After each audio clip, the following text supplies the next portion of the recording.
Hello, you beautiful and loved humans. I'm Robin, and it's been a long time coming, but welcome to my channel.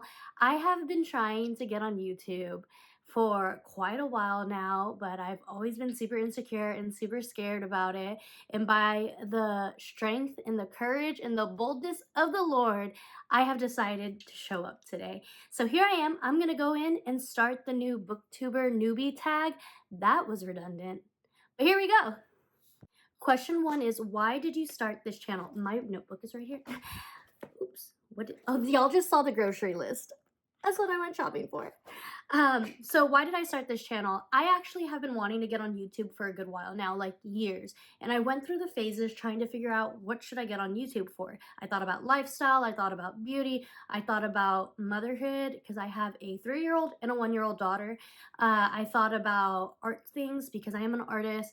I did think about BookTube at one point, but all of them, I was just too scared. I was too nervous. I didn't feel like I would actually be beneficial to the community.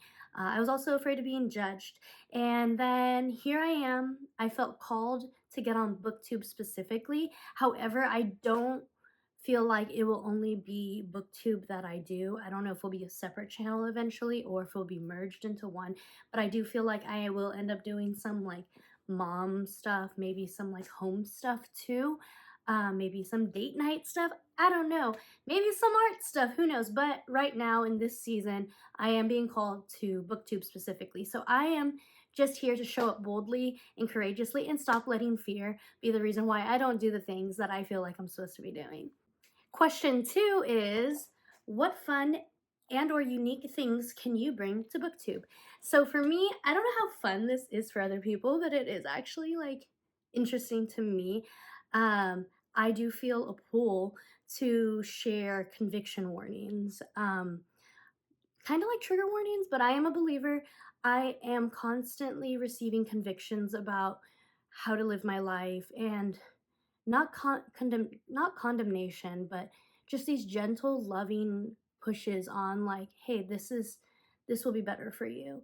And I've come to learn that by following my convictions, my life is so much more fulfilling. And I just find so much joy in life now that I start to tackle my convictions head on and adjust life where adjustment seems fit, by the Lord's standard, not mine. So, one of the unique things that I feel like my channel would actually bring, especially for believers, I know it may not be a popular take for like society as a whole, is to provide conviction warnings so that people will know that what they may be convicted on or may be struggling with, maybe this one book that I am absolutely raving about won't be for you because it will not fuel your process and your growth. And at the end of the day, like Jesus says, we are not to make our brothers and sisters stumble.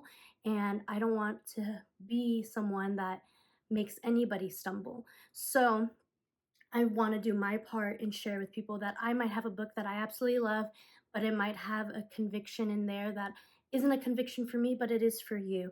And so I would like to share the possible convictions that show up from a biblical standpoint, since I do choose to live my life in alignment with the Bible as much as I can as He continues to grow me. Question three is, what are you most excited about for this channel? I am very excited to continue to grow my community. Once I started to come to church in September of 2022, I finally had this like beautiful community that I've never had in my life and always wanted. And so I'm just really excited to extend that outside of my church and with other people, whether believers or non believers. I'm also really excited to learn from others, and I'm super excited to meet, hopefully, God willing, other believers who are also in this reading world because, I mean, we are, but can help me find books that are aligned with how I want to live life, and they're not just like fueling temptations for me, they're not fueling negative thoughts for me, they're not feeding into the things of my past that actually brought me down a lot. And instead, I'm also really excited because when I used to read, I was a very different person back then. And so I'm excited to rediscover what it is I love, not what I love about reading, but what kind of books that I love to read now that I have a completely shifted mindset and view on life. And I'm just really excited about it all. And I'm just excited to step out into somewhere that makes me uncomfortable because growth happens where you lean into the discomfort, and that's where I want to be.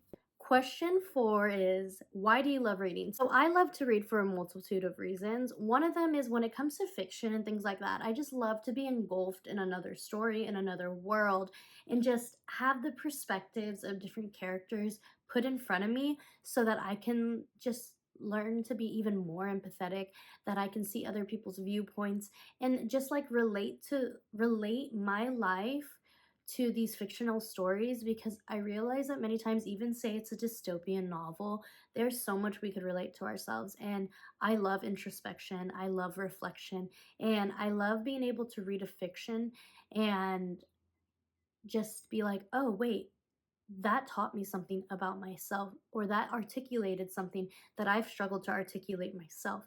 Question 5 is, what book or series got you into reading? Oh, that's a hard one. I started reading when I was in elementary school. My dad is a major reader. My dad loves to read, and I know for a fact I got it from him. I, as far back as I could remember, I used to read Junie B. Jones a lot. Who else read Junie B. Jones? Because I know I'm not the only one here. And I remember reading Series of Unfortunate Events a lot. I'm gonna go with that those are the books that got me into reading because I was obsessed with them. Question 6 is, what questions would you ask your favorite booktubers? I don't know if I really have a favorite booktuber right now, but it does blow my mind how people vlog at bookstores. I like the idea of it, but I am so shy. I'm afraid someone's gonna get mad at me. I'm afraid someone's gonna be like, what the heck are you doing? And so, and then also I have like two littles with me normally, so that's also another layer of chasing a 1 year old when trying to vlog at a bookstore seems crazy to me. I really want to do one though, and I also just feel silly. So I'm just like, how do y'all do that? How do y'all have the courage?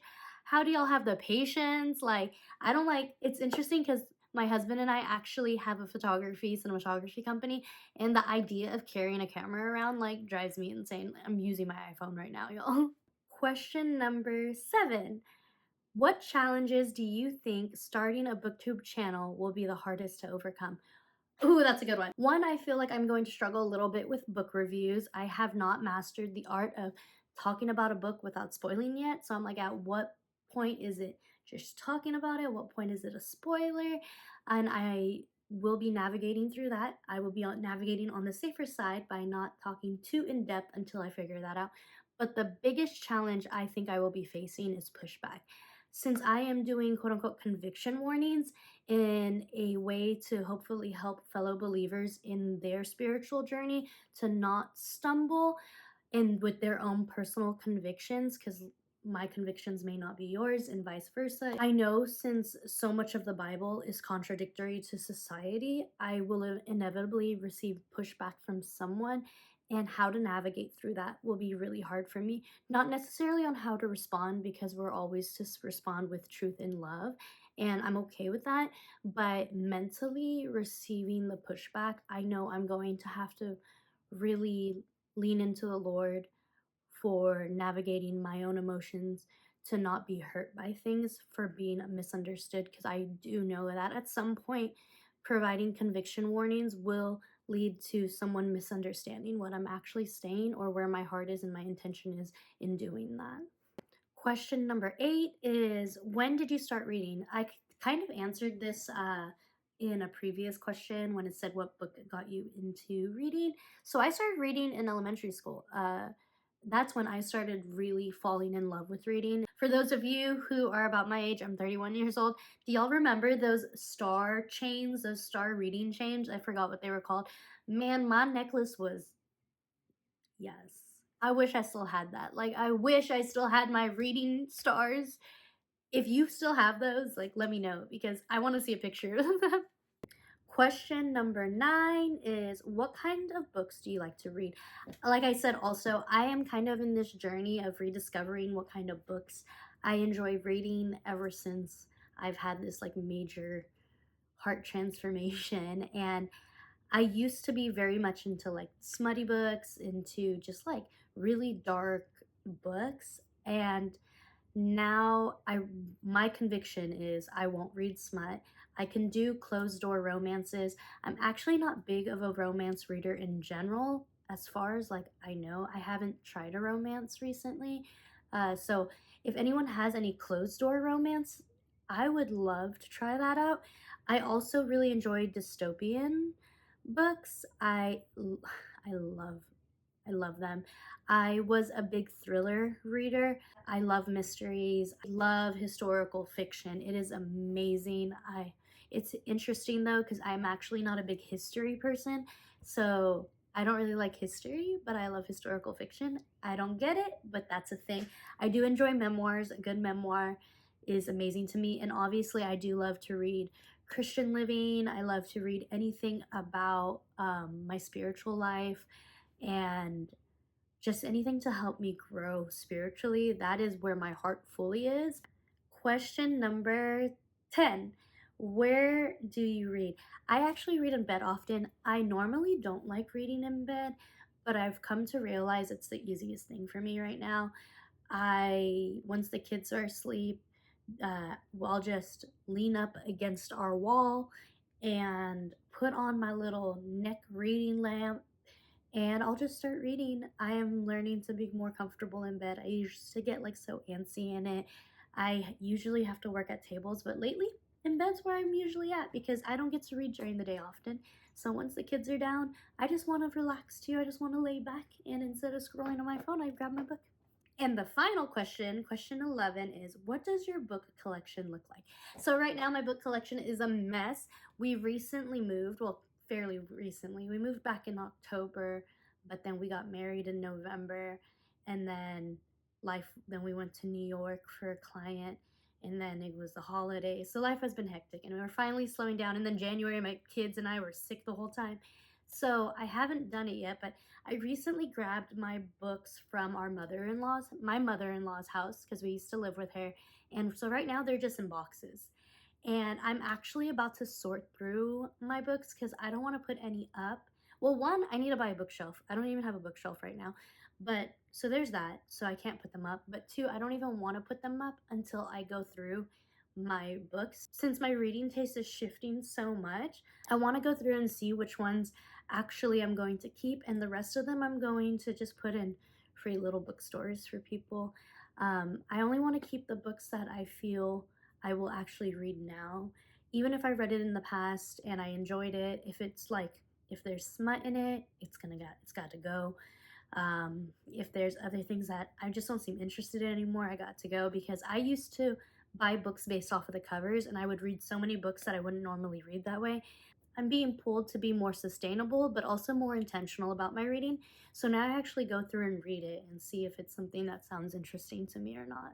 I would show you guys, but they're literally just in boxes, so there's nothing to see there. However, I will be doing an unhauling video and probably sharing like as I go put them in bookstores. Hopefully with the help of my 3-year-old, she would probably really love to put them in the little libraries. So yeah, that was my BookTube Newbie Tag. I hope you enjoyed it. If it seems like I would be aligned with you in any way, shape, or form, I hope that you would subscribe and we could talk and we can chat and we could recommend books. And I hope to see you again. And just remember, you are loved, you are beautiful, and you are a masterpiece. I'll see y'all next time.